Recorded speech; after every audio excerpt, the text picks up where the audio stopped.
Assalamualaikum warahmatullahi wabarakatuh.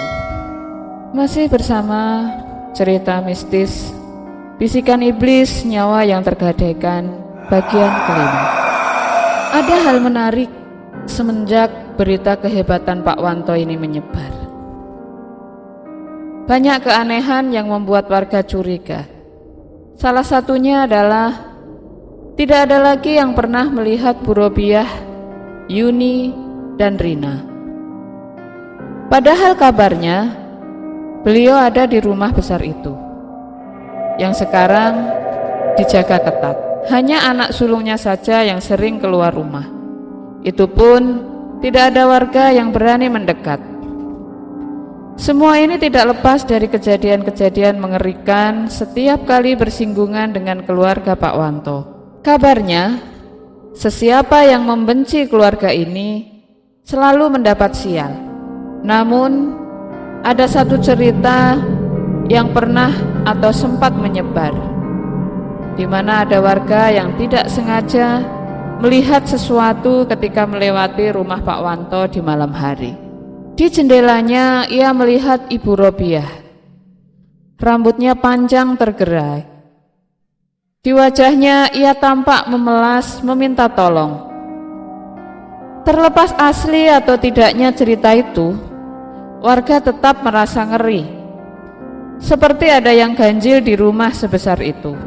Disinilah baru terbuka satu rahasia kecil. Konon ada satu kamar yang tidak boleh dimasuki sembarang orang.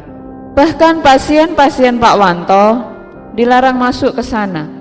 Safi di usia uzurnya tidak pernah ia berpikir menyaksikan fenomena wungko ireng.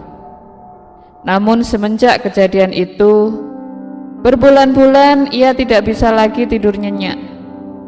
Setiap malam makhluk itu terus dan terus mendatangi mimpinya. Dan hari ini pintunya diketuk oleh seseorang.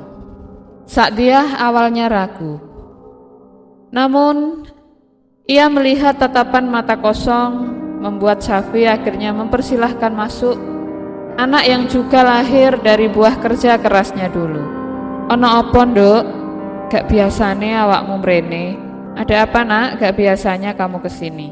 Sa'diyah masih diam, menimbang maksud kedatangannya. Mbah, kata dia, ia sudah bertekad membagi ketakutannya pada seseorang yang mungkin tahu langkah apa yang harus ia perbuat atas peristiwa yang menimpa keluarganya. Ibu jadi gila. Safi hanya terdiam, matanya menerawang jauh. Adik-adikmu piye? Adik-adikmu bagaimana? Heran bercampur bingung, seperti Safi tahu apa yang terjadi di dalam rumahnya. Seharusnya tidak ada yang tahu apa yang terjadi, mengingat bagaimana si bapak menutup semua akses peristiwa di dalam rumahnya. Rina lumpuh, Mbah. Saat itulah wajah tua yang lelah itu akhirnya menangis. Lumpuh ya apa maksudmu? Lumpuh bagaimana maksudmu? Sa'diyah mulai menceritakan semuanya. Dimulai ketika pertama mereka menginjakkan kaki di atas tanah itu. Dia tahu di mana rumah itu dibangun. Apalagi bukan di atas tanah di mana dia menyaksikan adik bungsunya dulu, Atun, yang malam itu masih teringat suara marah dan penuh kelakar ibunya agar Pak Wanto menyudahi apa yang sudah ia lakukan. Bukan tidak tahu, namun Bu Robiah sangat memahami apa yang sedang Pak Wanto lakukan, termasuk setiap malam kemana Pak Wanto berada, apalagi bila bukan bersekutu. Rupanya bebauan amis yang awalnya Bu Robiah tidak tahu itu tercium dari aroma mulut Pak Wanto. Perlahan kejanggalan itu semakin terungkap manakala Bu Robiah sampai harus berpuasa dan sholat malam, yang konon membawanya untuk menyaksikan suaminya, Pak Wanto, yang tengah mengunyah cempe yang dahulu tidak ditemukan arah batangnya, ternyata terkubur di belakang rumahnya. Tidak hanya itu, Di mimpi yang membuat Bu Robiah tidak bisa bersikap tenang itu, ia melihat Pak Wanto selalu membawa anak itu di punggungnya. Pose sedang menggendong anak itu adalah gambaran dari orang yang tengah memelihara iblis dalam hidupnya. Namun Pak Wanto memilih bungkam. Dan selanjutnya teror itu mulai membuat Bu Robiah kehilangan akalnya. Sakdiah masih ingat bagaimana akhirnya ibunya mulai kehilangan akal sehatnya saat mulai menangis. Safi hanya mendengarkan, sementara Sakdiah seolah bingung apakah ia harus melanjutkan ceritanya. Sampai akhirnya kalimat itu terucap, "Mari Rina, Yuni sing bakal nampani dosa bapakmu. Baru mari iku awakmu nduk. Setelah Rina, Yuni yang akan menerima dosanya. Baru setelah itu kamu yang akan menanggungnya." Sakdiah adalah salah satu gadis primadona di kampung ini. Namun tidak ada yang menyangka ia memiliki garis nasib yang sial. Meski begitu, ia tahu Mbah Safi masih menyembunyikan banyak hal. Namun entah apa yang disembunyikannya, sepertinya menyangkut misteri tentang bapaknya. "Kula kudu yok nopo, Mbah? Saya harus bagaimana, Mbah?" Ia menatap wanita tua yang tampak salah tingkah. Seperti dugaan Sakdiah, ada rahasia yang disembunyikan. Maka Mbah Safi mengatakan hari itu juga, "Petang welas dino tekan saiki, bali Om Rene. Aku ana sing arep tak kekno. 14 hari dari hari ini kamu kembali lagi ke sini. Ada sesuatu yang harus kuberikan." Sakdiah bersiap pamit, namun Mbah Safi memanggil lagi. Sek nduk." Mbah Safi masuk ke dalam kamarnya, kemudian keluar membawa 4 helai bunga kamboja. Ada firasat aneh ketika dia menerimanya. "Gowon, Mbah gak iso teko nglayat. Bawa aja, Mbah tidak bisa melayat." Kaget, Sakdiah bertanya apa maksudnya. Namun Mbah Safi mengantar Sakdiah keluar lalu menutup pintu gubuknya rapat-rapat. Tersimpan tanda tanya besar dalam benak Sakdiah ketika ia pulang. Namun 4 helai bunga kamboja, apalagi bila bukan pertanda kematian? Pertanyaan Sakdiah terjawab ketika di jalan ia bertemu beberapa orang. Mengamatinya dengan mimik wajah prihatin. Dan ketika dia sampai di depan rumahnya, ia melihatnya. Bapaknya Pak Wanto sudah menunggunya dengan mata berapi-api. "Tekan ndi kowe?" Sakdiah tidak menjawabnya. Ia fokus melihat apa yang ada di belakang bapaknya. Di sana ada 2 jasad yang ditutup selendang.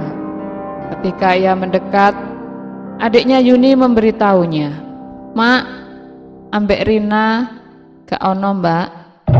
Ibu sama Rina meninggal, Kak." Detik itu waktu seperti berhenti. Sakdiah dia mematung, lalu berujar dengan nada penuh kebencian, "Pengikut iblis laknat." Teriaknya membuat semua hadirin yang melayat diam. Tidak ada suara, hanya tatapan benci. Anehnya Pak Wanto bersikap tenang. Ia membiarkan dia pergi, berlari menuju kamarnya. 14 hari bukan waktu yang sebentar. Selama 14 hari itu juga bapaknya tidak pernah mengizinkan pengajian atau apapun yang berhubungan dengan agama. Hal yang tentu menjadi perhatian warga kampung. Banyak dari mereka yang mulai curiga dengan ucapan Diah. Benarkah iblis itu ada? Sore buta, Diah pergi ke rumah Mbah Safi. Dan ketika Mbah Safi melihat Diah, wajahnya penuh dengan teror. "Ayo nduk, mlebu nduk, cepet. Ayo masuk nak, masuk, cepat." Ia menyuruh Diah duduk. Sementara Mbah Safi masuk ke dalam kamar. Ia keluar dengan membawa kain putih. Dirobeknya kain itu lalu diberikan ke tangan Diah. Terjadi keheningan dalam waktu lama sampai Diah bertanya, "Apa iki, Mbah?" "Apa ini, Mbah?" "Rungokno, Nduk, rungokno. Aku bakal ngasih tahu apa sing terjadi ambek bapakmu kuwi." Diah bisa melihat bibir Mbah Safi gemetar. "Kafan, Kafan? Iki ngono kain kafan. Ini itu kain kafan. Jantung dia seperti mau copot. Pantas ia mencium bebauan busuk di kain itu. Kain kafan sinten iki, Mbah? Kain kafannya siapa ini, Mbah? Kain kafannya Mbok Sartem. Kain kafannya Mbok Sartem. Mbah bongkar kuburan Mbok Sartem. Mbah membongkar makamnya Mbok Sartem. Sik tah landuk, rungokno dhisik. Sebentar ya nak, dengarkan dulu. Sing garai Mbok Sartem mati iku bapakmu. Sing membuat Mbok Sartem meninggal adalah bapakmu. Hari itu dia seperti disambar petir. Palawijah, kata Mbah Safi. Makhluk ikilah sing gawa balak neng keluargamu. Saiki simpenen kain kafan iki, Nduk. Terus rungokno pesenku. Ojo turu ning sore jam 12 ya. Jangan tidur di bawah jam 12. Apa iku palawijah, Mbah? Mbah Sapi seperti tidak ingin melanjutkan percakapan ini. Ia menenggak kopi hitamnya lalu mulai bercerita. Ceritane dawa, Nduk. Tapi awakmu kudu roh. Panjang ceritanya tapi kamu harus tahu. Palawijah kuwi wedhus njilma manungso. Palawijah adalah kambing yang menjelma manusia. Biyen ana wong sing lairno anak ra normal. Awak menungso tapi ndase wedhus. Dahulu ada orang yang melahirkan anak tidak normal, badannya manusia tapi kepalanya mirip kambing. Ceritane jabang bayi iku dikubur neng kene desa iki, tapi ra ana sing ngeruh nggon pastine. Nek jare Mbok Sartem, bapakmu sing nemu kuburane. Bapakmu lah yang menemukan kuburannya. Jenenge Demit. Paling pinter mbujuki menungso. Bapakmu keblobok ambek Demit siji iki. Bapakmu sudah terjerumus sama iblis satu ini. Wes, saiki mulya. Pesenku siji, ojo sampai ilang kain kafan iki. Seperti apa yang dikatakan Mbah Safi, dia tidak pernah lagi tidur di bawah jam 12. Ia sengaja mengikat kain itu di pergelangan tangannya, seolah-olah itu gelang penjaganya. Dan di malam yang entah keberapa, dia ingat ada satu kamar di dalam rumahnya yang tidak pernah ia masuki. Malam ini Pak Wanto pergi sedari sore tadi. Di luar tengah hujan lebat. Hanya ada dia dan Yuni serta dua pembantunya. Dengan perasaan bimbang dia pergi menuju ke kamar Pak Wanto.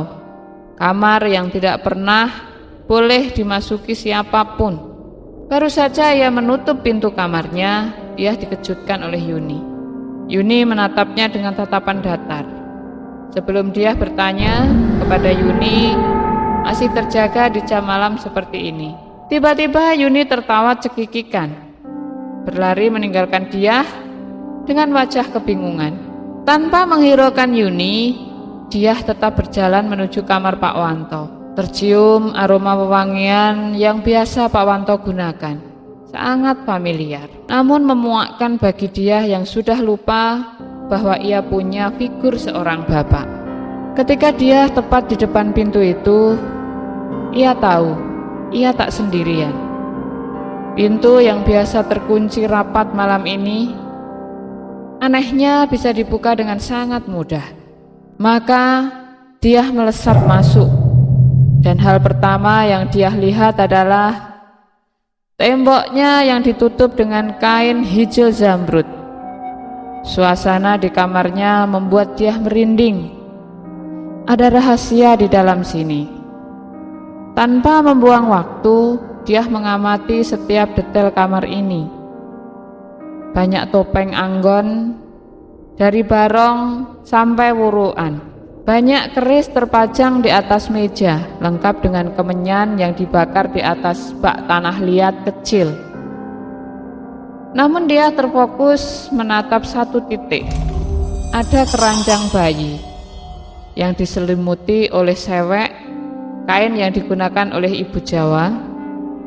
Di atasnya ada payung khusus mayat, dan ketika saat dia mendekatinya, tiba-tiba badannya menjadi berat sekali. Seperti ada yang naik ke atas punggungnya.